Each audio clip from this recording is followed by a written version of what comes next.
वानर,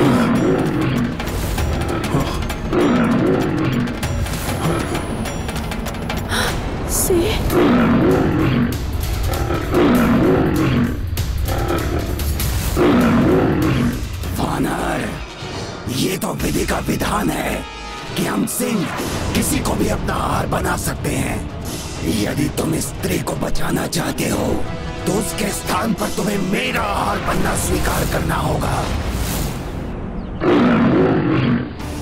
ये तो सत्य ही है कि ईश्वर ने सिंह को आखेट करके ही उदर पोषण का अधिकार दिया है। क्या सोच रहे हो वानर? मेरा आहार बनो, अन्यथा मेरे मार्ग से हट जाओ। ये तो विचित्र दुविधा उत्पन्न हो गई है। यदि मैं स्वयं को प्रस्तुत करूं तो प्रभु का कार्य अपूर्ण रह जाएगा, और यदि मैंने सिंह का प्रस्ताव स्वीकार नहीं किया तो माता की रक्षा नहीं हो पाएगी। ऋषिवर का ध्यान तो उनकी इच्छा से ही टूटेगा। उचित है कि तुम प्रतीक्षा करो और मुझे अपने कार्य करने दो।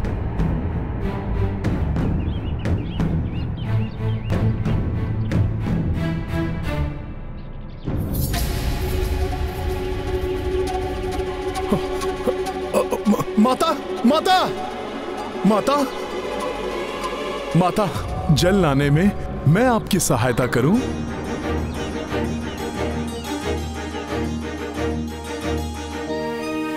जिससे कि मैं उतने समय में ऋषिवर की कथा भी सुन सकूं।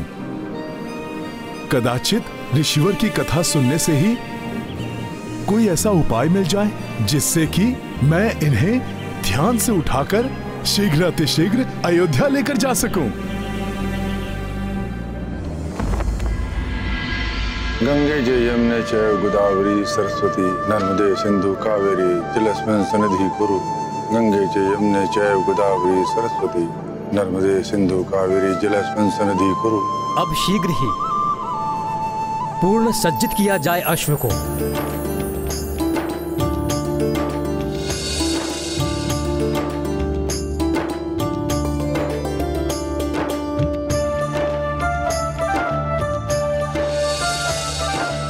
पुत्र राम, अब आपको सूर्यवंश के चिन्ह से अंकित जयपत्र को अश्व के मस्तक पर बांधना होगा।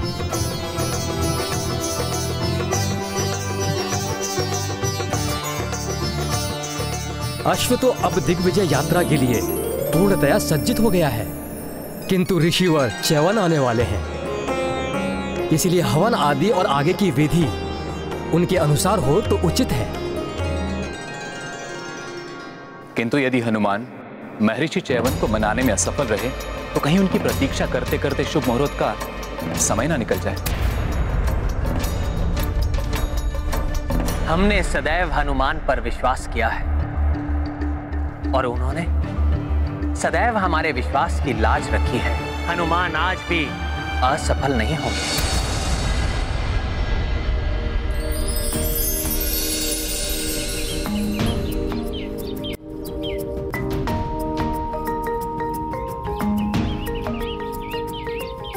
तो तुम कथा सुनना चाहते हो? कहां से आरंभ करूं?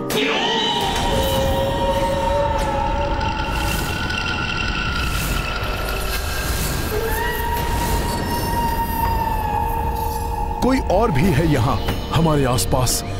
कहीं राक्षस निकुंभ तो नहीं यहाँ पहुंच गया?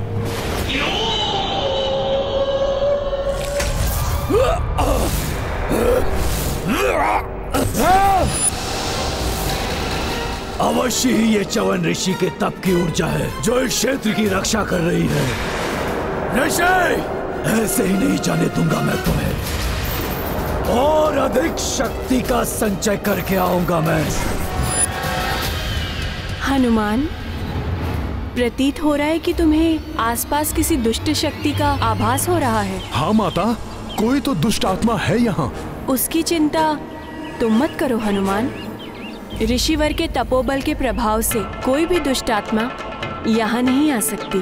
तब तो ऋषिवर के विषय में जानना बहुत आवश्यक है मेरे लिए। कदाचित मेरी समस्या का हल वहीं से निकल आए। उचित है हनुमान। तो सुनो, बहुत समय पूर्व की बात है। ऋषिवर च्यवन कठोर तप में लीन थे। दिन बीते, मास बीते और फिर वर्ष।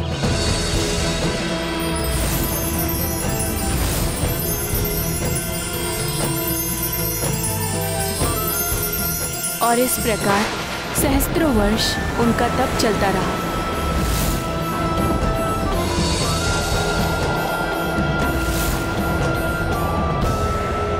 समय के साथ ही उनके तप का तेज इतना अधिक बढ़ गया था कि उनके नेत्रों से प्रज्वलित ऊर्जा निकलने लगी।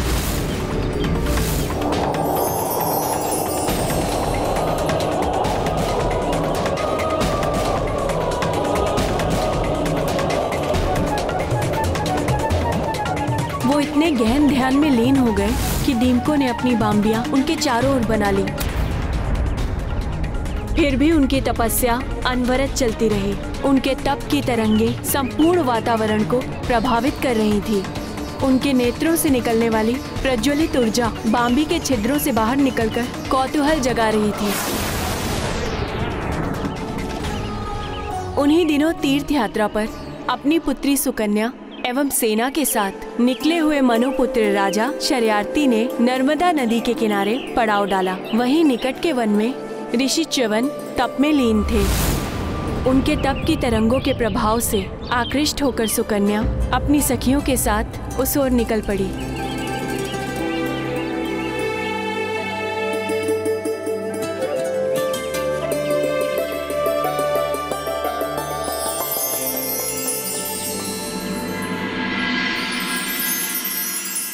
शीघ्र ही राजकुमारी सुकन्या च्यवन ऋषि की देह पर बनी हुई बाम्बियों के निकट पहुंच गई और उनके 2 छिद्रों से निकलते हुए प्रकाश को देखकर उसका कौतूहल और बढ़ गया।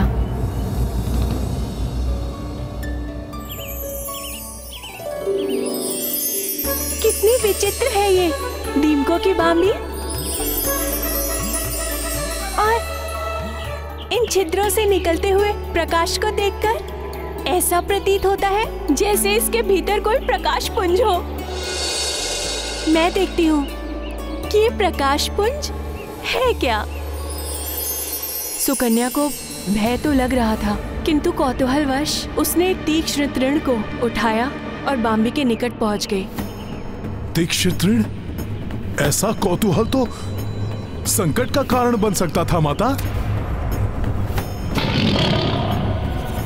हाँ हनुमान, सत्य से अनभिज्ञ राजकुमारी सुकन्या ने कौतूहलवश उस तीक्ष्ण तृण को बाम्बी के छिद्र में घोंप दिया। माता, कौतूहल तो वैसे अच्छा है, क्योंकि कौतूहल ही नवीन ज्ञान अर्जित करने के लिए प्रेरित करता है। किंतु कौतूहलवश असावधानी से किया गया कार्य कभी कभी घातक भी बन जाता है। हाँ हनुमान, जैसे ही उसने तृण बाहर निकाला उसे छिद्र से रक्त बहता हुआ दिखाई दिया। भयाक्रांत हो गई वो। उसे विश्वास ही नहीं हो रहा था कि वो ऐसी भूल कर बैठी है। तभी एक घायल ऋषिवर को बाम्बी से निकलते हुए देखकर भयभीत सुकन्या अपनी सखियों के संग वहाँ से भाग निकली। राजकुमारी सुकन्या, ये तो कोई ऋषि है, चलिए यहाँ से।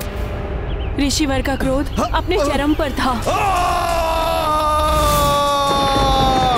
राजकुमारी सुकन्या, मेरी सहस्त्रों वर्षों की तपस्या भंग कर दी तुमने, और ये संसार देखता रह गया। इस अपकृत्य का दंड तुम ही नहीं, समस्त सृष्टि भोगेगी।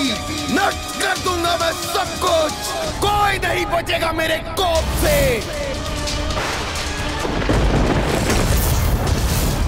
ये तो बहुत ही बुरा हुआ माता। ऋषिवर के क्रोध का ऐसा झंझावात उठा कि सृष्टि के पंचभूत तत्व भी असंतुलित हो उठे। वायु महाप्रचंड वेग से सब कुछ उड़ाने लगी।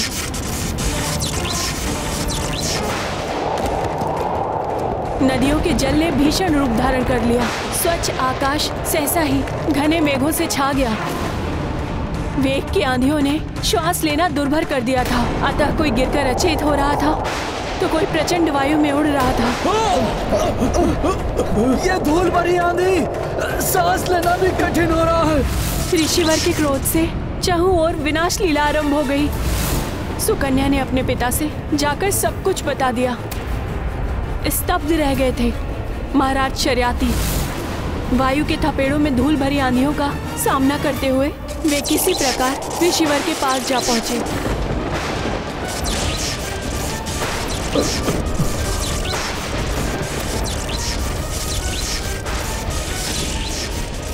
क्षमा ऋषिवर, क्षमा। मेरी पुत्री के इस कृत्य के लिए मैं क्षमा चाहता हूँ। अपने इस कोप को शांत कर लीजिए ऋषिवर। प्रकृति असंतुलित हो चुकी है। शांत हो जाइए ऋषिवर, शांत हो जाइए। महाराज शर्याती की क्षमा याचना का ऋषि के कोप पर कोई प्रभाव नहीं पड़ा और उसे देखकर सुकन्या भी उनके चरणों में गिर पड़ी। सृष्टि में प्रलय की स्थिति उत्पन्न हो रही है ऋषिवर। भूलवश हुए अपराध का इतना बड़ा दंड मत दीजिए सृष्टि को।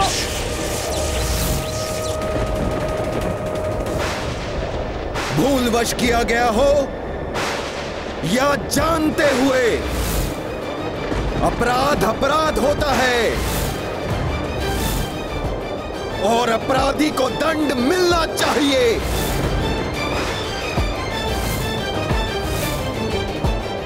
तो मुझे दंड दीजिए, अपराध मुझसे हुआ है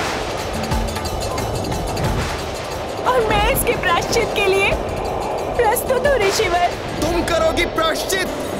मेरे जीवन भर की तपस्या को भंग किया तुमने, तो आजीवन मेरी सेवा करने का प्रण लो। विवाह करो मुझसे।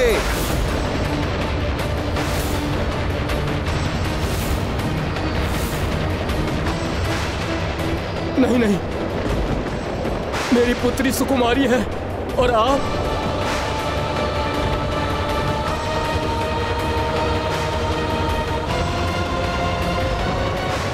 स्वीकार है मुझे।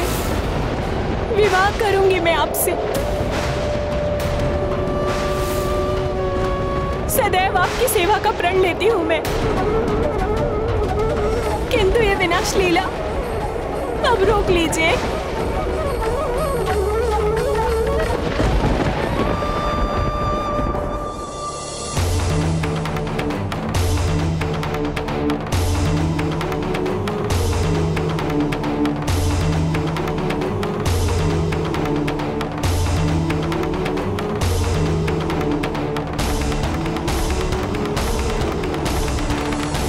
ये तो अनुचित था माता। फिर क्या हुआ? विवाह हुआ या नहीं?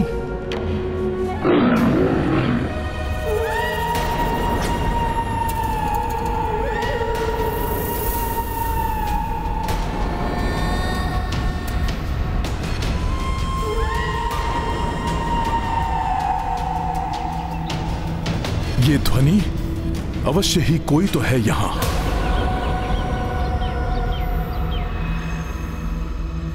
विवाह हुआ हनुमान।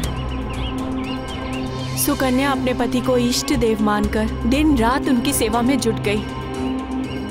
पतिव्रत धर्म का पालन, सदाचरण एवं वर्षों की अनवरत सेवा को देखकर एक दिन ऐसा भी आया जब ऋषिवर सुकन्या पर प्रसन्न हो गए।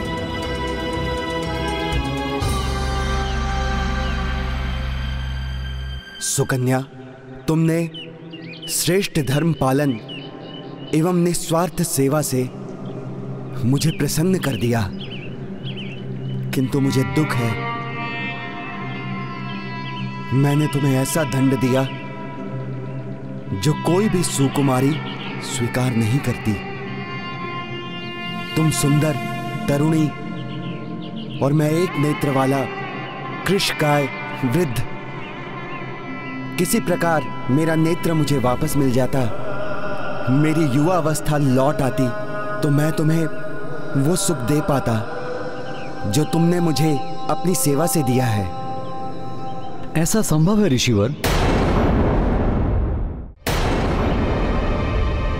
प्रणाम ऋषिवर। प्रणाम माते। आप? मैं अश्विनी कुमार हूं ऋषिवर, पिताश्री सूर्यदेव और माता प्रभा का पुत्र। चिकित्सा विज्ञान एवं औषधीय शास्त्र से परिपूर्ण आयुर्वेद का विशेषज्ञ हूं मैं आपको ऐसी औषधि प्रदान कर सकता हूं जिससे आपका एक नेत्र एवं आपका यौवन लौट आएगा और आप मुझसे भी अधिक सुंदर और हृष्टपुष्ट दिखाई देने लगेंगे। किंतु प्रतिफल स्वरूप पहले आपको यज्ञ में अन्य देवताओं की भांति मेरे लिए भी हविष्य अर्पण करना होगा, जिससे कि मैं भी देवताओं की पंक्ति में बैठने का अधिकारी बन सकूं।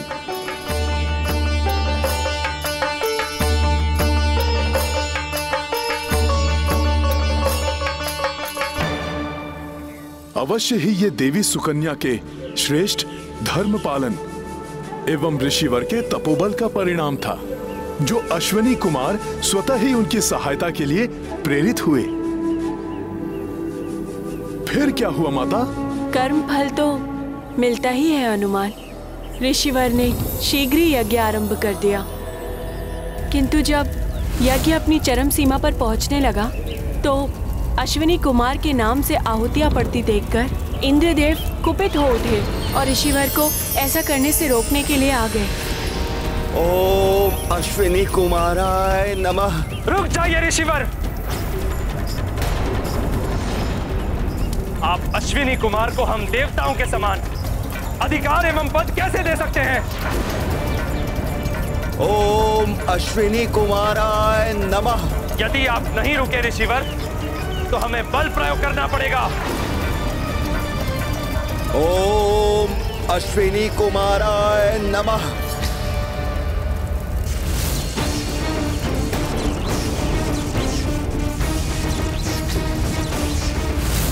ओम अश्विनी कुमाराय नमः। आप ऐसे नहीं रुकेंगे ऋषिवर।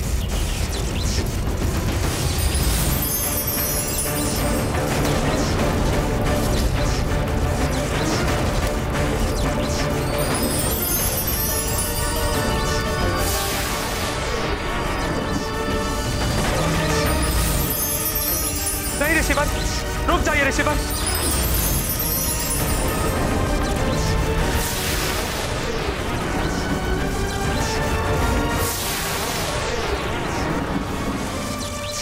क्षमा ऋषिवर च्यवन, क्षमा। रोक लीजिए अपने कोप को। मैं वचन देता हूं कि आपकी इच्छा अनुसार अब से अश्विनी कुमार को हम देवताओं के समान ही वे सम्मान और भविष्य के अधिकारी होंगे।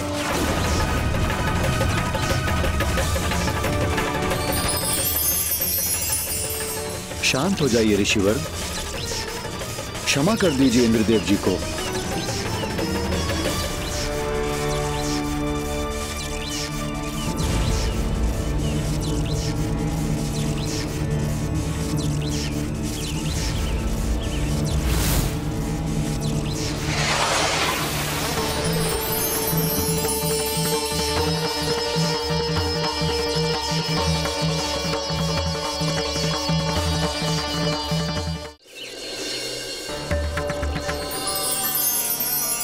आपने मुझे देवताओं के समान अधिकार दिलाए, आपको धन्यवाद ऋषिवर। अब आप ये औषधि स्वीकार कीजिए। इसके सेवन से आपकी दृष्टि लौट आएगी और आप पुनः युवावस्था को प्राप्त हो जाएंगे।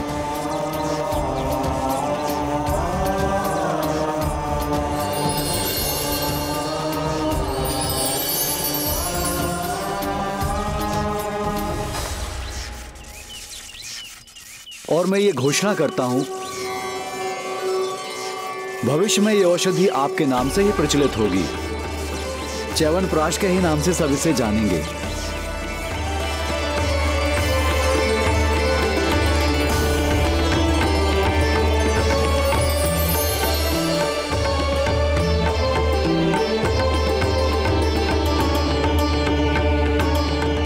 तत्पश्चात उस औषधि के प्रभाव से ऋषिवर के नेत्र वापस आ गए और ऋषिवर एवं सुकन्या दोनों का यौवन पुनः वापस आ गया।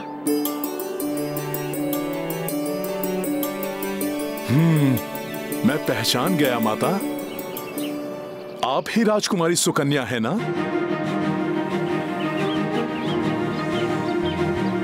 माता, आप दोनों की कथा से मुझे इतना तो ज्ञात हो गया है कि ऋषिवर मात्र शीघ्र कुपित ही नहीं होते, अपितु वो भावुक भी हैं, न्याय भी करते हैं। हो सकता है इन्हीं सब के मध्य से ऋषिवर को ध्यान से जागृत करने का कोई उपाय निकल आए। हाँ हनुमान, लक्ष्य को ध्यान में रखकर निरंतर आगे बढ़ने वाला ही लक्ष्य को प्राप्त कर सकता है।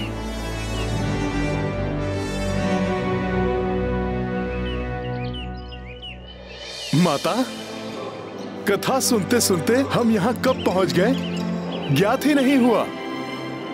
अब मैं जल भर कर लाता हूँ।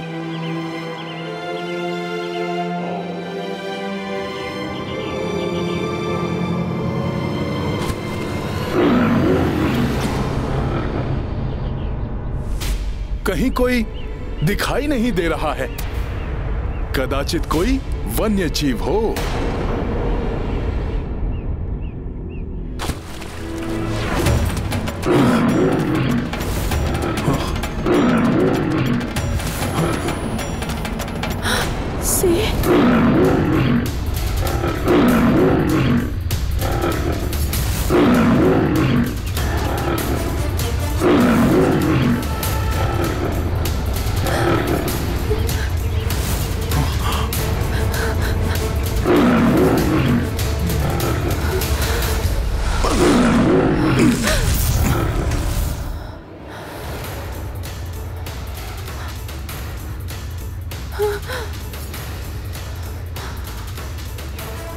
भयभीत होने की कोई आवश्यकता नहीं है माता। मैं संभाल लूंगा सिंह को। रुक जाओ हनुमान। जीव हिंसा ऋषिवर के सिद्धांतों के विपरीत है, विशेष रूप से वन जीवों की। हिंसा के वो पूर्णता विरुद्ध है, इसलिए तुम इस सिंह को आहत मत करना। ये स्त्री मेरा आहार है वानर, इसलिए मेरे मार्ग से हट जाओ। मैं बहुत भूखा हूँ। ऋषिवर च्यवन के सिद्धांतों के अनुसार मैं तुम्हें आहत नहीं करूंगा वनराज, किंतु तुम्हें माता को भी आहत नहीं करने दे सकता।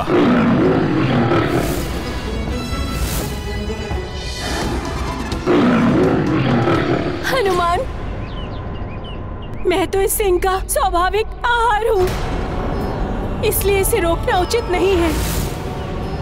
और यदि मेरी देह से किसी जीव की क्षुधा शांत होती है, तो ये मेरा सौभाग्य ही होगा। यदि तुमने माता को आहार बना लिया, तो ऋषिवर च्यवन की रक्षा कौन करेगा? उन्हीं के सिद्धांतों के कारण तुम सब वन्य जीव इस वन में सुरक्षित रहते हो, इसलिए उचित होगा कि तुम लौट जाओ। वानर, ये तो विधि का विधान है कि हम सिंह किसी को भी अपना आहार बना सकते हैं। यदि तुम इस स्त्री को बचाना चाहते हो, तो उसके स्थान पर तुम्हें मेरा आहार बनना स्वीकार करना होगा। ये तो सत्य ही है कि ईश्वर ने सिंह को आखेट करके ही उदर पोषण का अधिकार दिया है। क्या सोच रहे हो वानर? मेरा आहार बनो, अन्यथा मेरे मार्ग से हट जाओ। ये तो विचित्र दुविधा उत्पन्न हो गई है। यदि मैं स्वयं को प्रस्तुत करूं, तो प्रभु का कार्य अपूर्ण रह जाएगा, और यदि मैंने सिंह का प्रस्ताव स्वीकार नहीं किया, तो माता की रक्षा नहीं हो पाएगी। क्या सोच रहे हो वानर? मेरा आहार बनो, अन्यथा मेरे मार्ग से हट जाओ।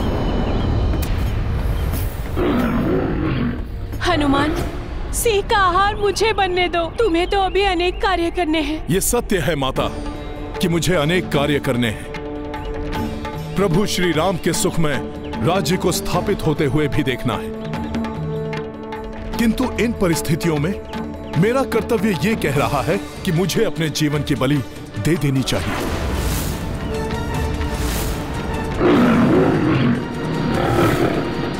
नहीं, तुम्हें तो अभी न जाने कितने लोगों को संकटों से बचाना है। संकट मोचन हो तो। क्षमा करें माता, आपको भी तो संकट से बचाना है मुझे। आप बस मेरा इतना ही कार्य कर दीजिएगा। जब ऋषिवर ध्यान से उठें, उन्हें शीघ्र अतिशीघ्र अयोध्या पहुंचने के लिए कह दीजिएगा। कहीं प्रभु श्री राम का कार्य मध्य में ही ना रुक जाए।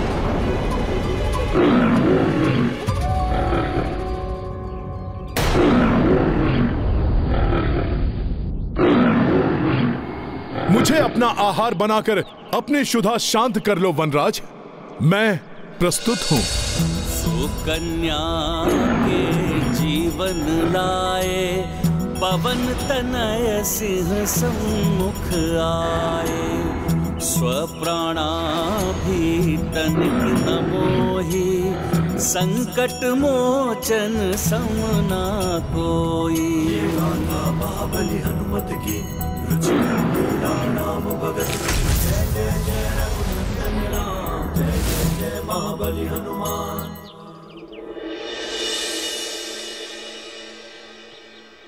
उठो हनुमान।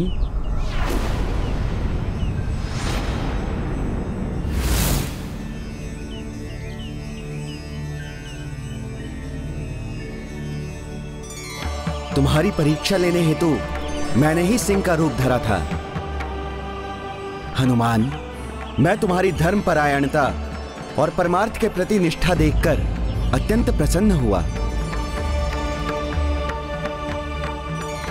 प्रणाम ऋषिवर। कल्याण हो हनुमान। कहो, क्या इच्छा है तुम्हारी? क्या वरदान दूं मैं तुम्हें? मेरे लिए तो यही सबसे बड़ा वरदान होगा ऋषिवर कि आप मेरे साथ अयोध्या चलें और प्रभु श्री राम के अश्वमेध यज्ञ में आप भाग लें। स्वयं प्रभु श्री राम ने मुझे यहां आपको लाने भेजा है। स्वयं प्रभु श्री राम ने अपने इस तुच्छ भक्त को बुलाया है।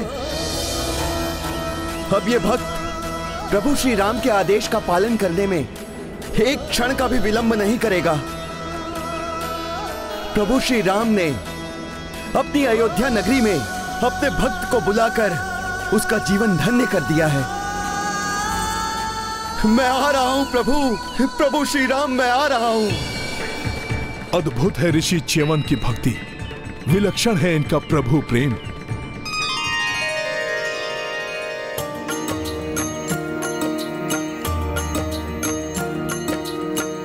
भक्त ही भक्ति रस पहचाने, भक्त ही दूजे भक्त को जाने।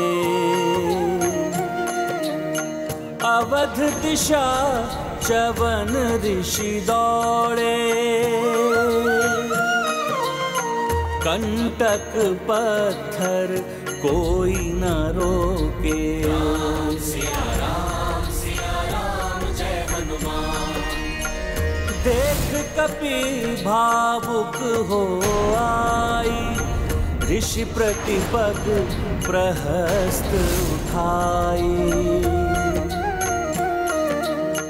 जय जय अवधपति श्री राम, जय च्यवन ऋषि जय हनुमान। राम सिया राम जय हनुमान। ये गाथा महाबली हनुमत की, रुचिकर लीला राम भगत की। जय जय जय रघुनंदन राम, जय जय जय महाबली हनुमान।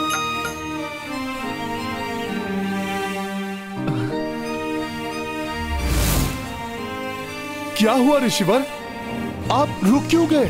तुम क्लांत हो गए होगे हनुमान। कब तक इस प्रकार मेरे पांव के नीचे अपने हाथ रखकर मुझे कष्ट पहुंचने से सुरक्षित रखोगे?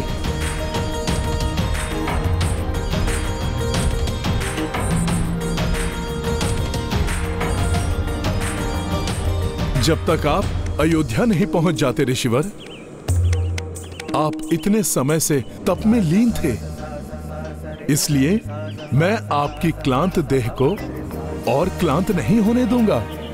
आप चिंता ना करिए, प्रभु कृपा से मुझे कुछ नहीं होगा। तुम धन्य हो हनुमान, धन्य हो। तुम अभी भी अपनी नहीं, मात्र मेरी चिंता कर रहे हो। परमार्थ का ऐसा परम भाव मैंने किसी और में नहीं देखा। हे ऋषिवर, ये परमार्थ नहीं, ये तो मेरा परम स्वार्थ है। आप जैसे राम भक्त की सेवा कर मैं तो अपने प्रभु श्री राम की ही सेवा कर रहा हूं। इसलिए यदि आपको आपत्ति ना हो तो आप मेरे हाथ पर विश्राम करते करते चलिए। मैं आपको समय पर अयोध्या पहुंचा दूंगा। उचित है हनुमान, किंतु स्मरण रहे, मार्ग में मेरे विश्राम में कोई बाधा नहीं आनी चाहिए। यदि ऐसा हुआ तो मैं उसी क्षण नीचे उतर जाऊंगा। फिर तुम्हें मेरे साथ उड़कर नहीं अपितु चल कर जाना होगा। और हाँ हनुमान, मेरी निद्रा भी भंग नहीं होनी चाहिए, अन्यथा मेरे क्रोध की ज्वालामुखी फट सकती है। ऋषिवर, मैं सावधान रहूंगा। आप निश्चिंत होकर मेरे हाथों पर विराजमान हो जाइए।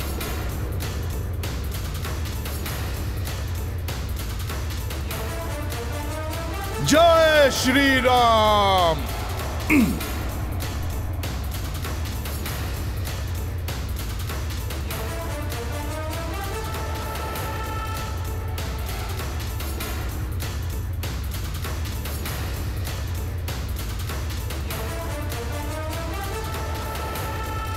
आइए ऋषिवर।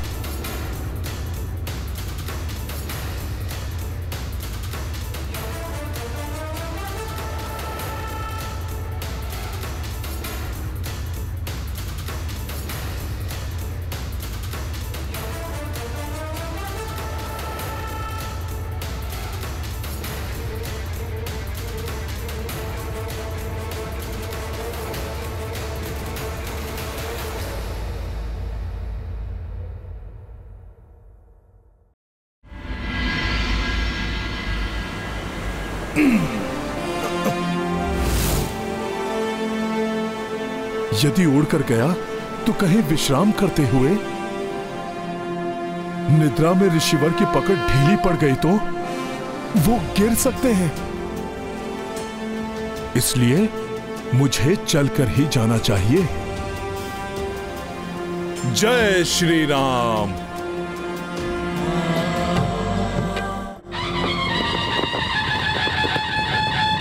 अयोध्या नरेश श्री रामचंद्र की, अयोध्या नरेश श्री रामचंद्र की, अयोध्या नरेश श्री रामचंद्र की, अयोध्या नरेश श्री रामचंद्र की, अयोध्या नरेश श्री रामचंद्र की।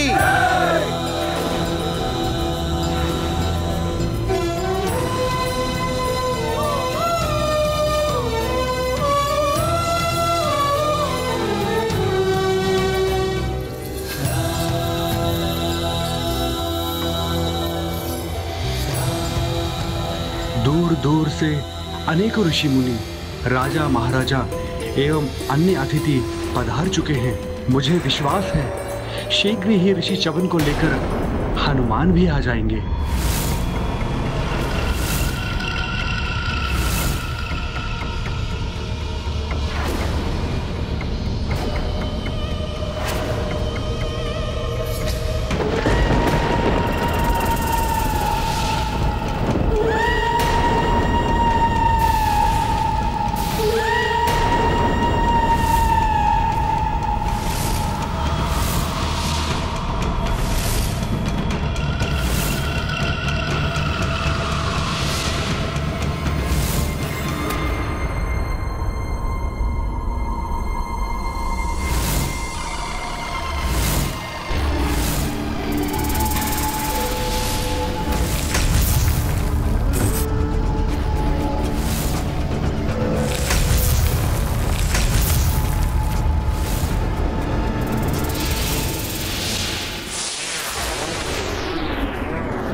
कैसे विचित्र मायावी वृक्ष हैं ये, जिनकी जड़ें पृथ्वी से बाहर निकलकर मुझे जकड़ने का प्रयास कर रही हैं।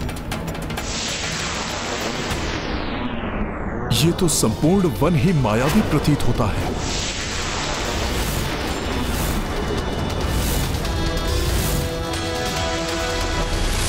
इस प्रकार तो ऋषिवर की निद्रा भंग हो सकती है।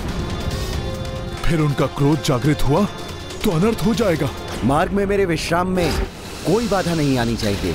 यदि ऐसा हुआ तो मैं उसी क्षण नीचे उतर जाऊंगा। और हाँ हनुमान, मेरी निद्रा भी भंग नहीं होनी चाहिए, अन्यथा मेरे क्रोध की ज्वालामुखी फट सकती है।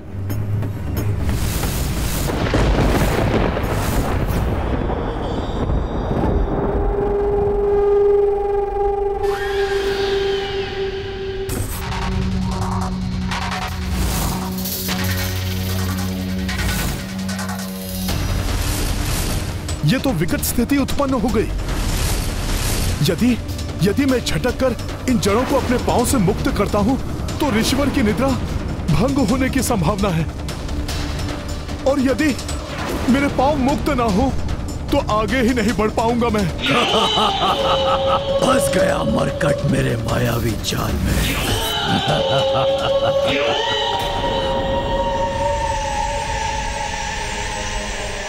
अब ये लताएं भी बांध रही हैं मुझे। शीघ्र ही मुझे इस संकट निवारण का कोई उपाय सोचना होगा।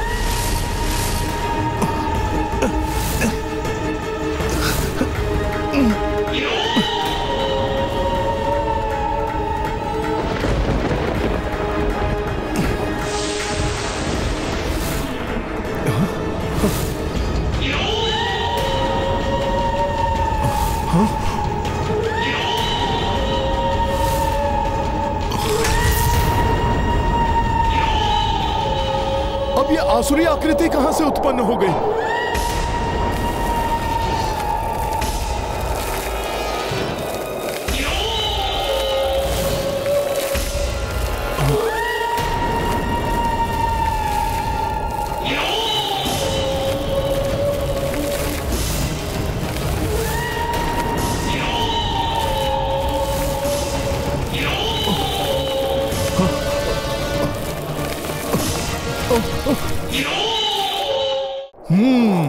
समझ गया,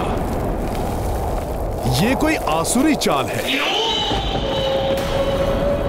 ऋषिवर के विश्राम को भंग कर उनके कोप को जागृत करने की, जिससे कि वो मुझे ही दंड दे दे और मैं उन्हें अयोध्या तक न ले जा सकूं। किंतु मैं ऐसा कदापि नहीं होने दूंगा।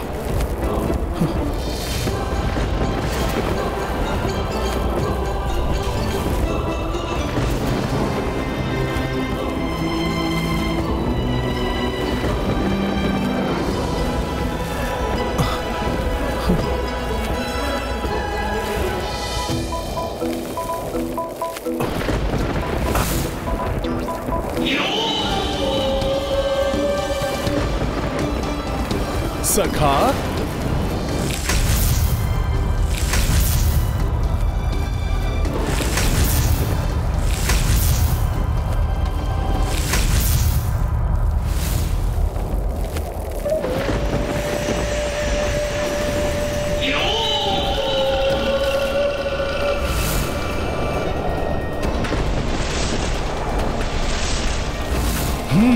तो ये उपाय है इस दुष्ट के मुख को बंद करने का। सखा,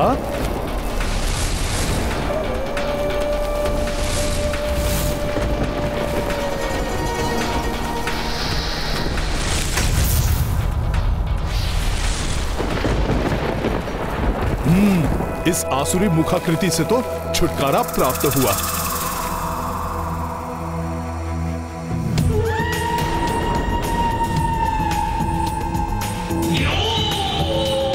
ये काली आसुरी आकृतियां अभी भी यहां हैं,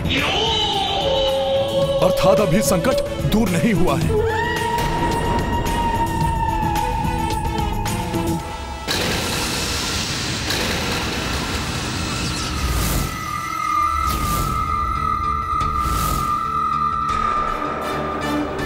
ऋषिवर को आहत नहीं होने दूंगा मैं। सखा,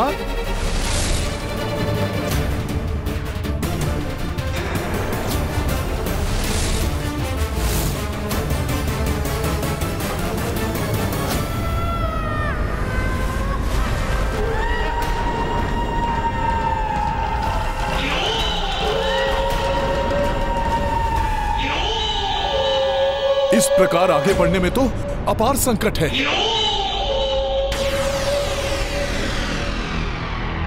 ऋषिवर के प्राण सुरक्षित नहीं है, इसलिए उनकी निद्रा और विश्राम भंग हुए बिना सर्वप्रथम मुझे इन मायावी वृक्ष रूपी संकटों से मुक्ति पानी चाहिए।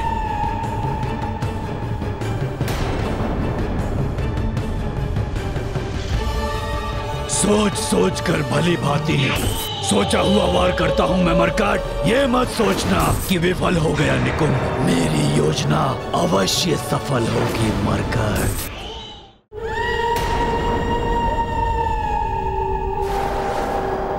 तो दुष्ट निकुंभ अभी भी अश्वमेध यज्ञ में व्यवधान उत्पन्न करने का प्रयत्न कर रहा है।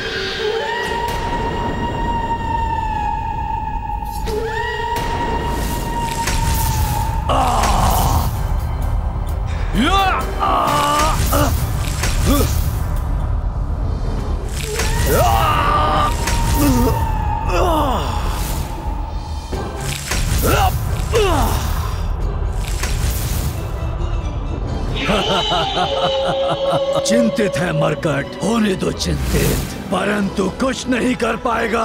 मेरी माया से बच नहीं सकेगा वो। सर्वप्रथम ऋषिवर के विश्राम की उचित व्यवस्था करता हूं, उसके उपरांत ही इन असुरों को मार्ग से हटाऊंगा मैं। सखा,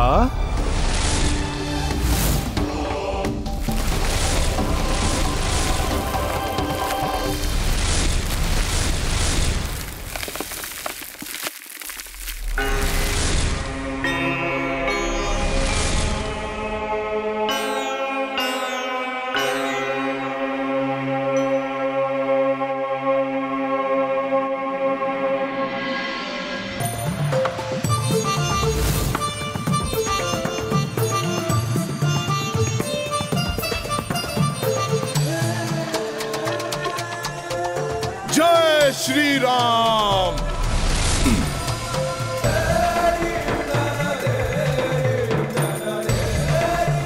क्षमा कीजिए ऋषिवर, उन दुष्ट असुरों के कारण मुझे अपने हाथ से उतारना पड़ा आपको, परंतु यहां आपकी निद्रा भंग नहीं होगी। प्रभु श्री राम की, प्रभु श्री राम की। अयोध्या नरेश प्रभु श्री राम को हम ऋषिगणों का प्रणाम। प्रणाम गुरुदेव। प्रभु, हम सब भी आपके इस महायज्ञ में सम्मिलित होने आए हैं। राम राज्य की स्थापना के लिए की जाने वाली इस अश्वमेध यज्ञ का साक्षी बनना हमारा परम सौभाग्य होगा। स्वागत है। धन्यवाद प्रभु। अब इन दुष्ट असुरों के आक्रमण करते ही इन्हें नष्ट कर दूंगा मैं।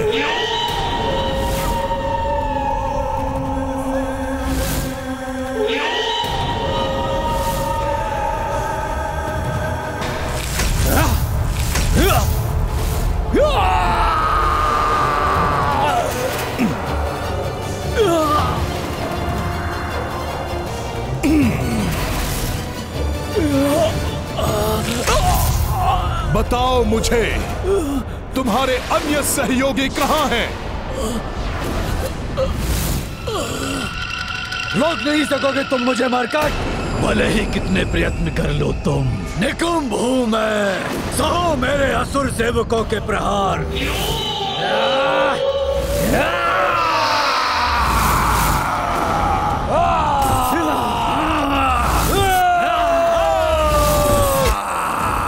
तो ये संपूर्ण सेना है यहां।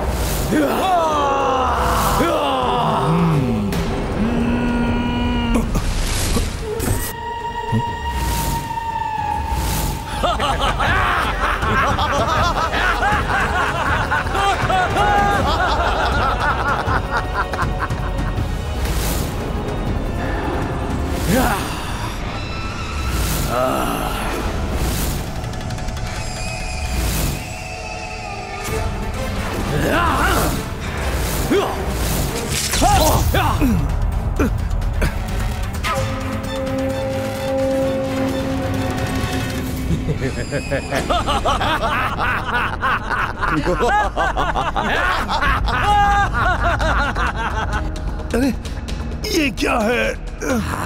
मेरी दृष्टि बाधित कर दी इन मायावी कड़ों ने। अब तुम यहाँ खड़े रह जाओगे हनुमान, और हम सब आक्रमण कर इस ऋषि का वध कर देंगे। और सब वहाँ अयोध्या में तुम्हारी प्रतीक्षा करते रह जाएंगे, और यज्ञ का मुहूर्त बीत जाएगा।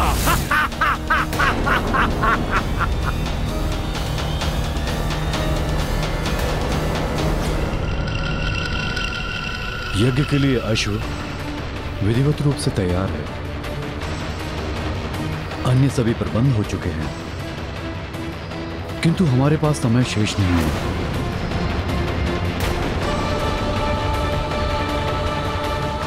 यदि ये पहर बीत गया तो मुहूर्त निकल जाएगा।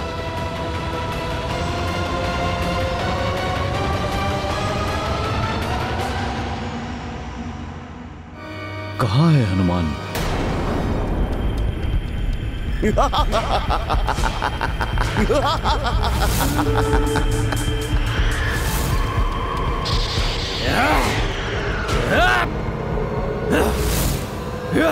मेरी दृष्टि बाधित हो गई है। कहीं ये दुष्ट राक्षस ऋषिवर की निद्रा ना भंग कर दें। यदि ऐसा हुआ तो अनर्थ ही हो जाएगा। राम भक्त महाबली हनुमान को जानना हो तो चैनल को सब्सक्राइब करें और बेल आइकॉन दबाना न भूलें।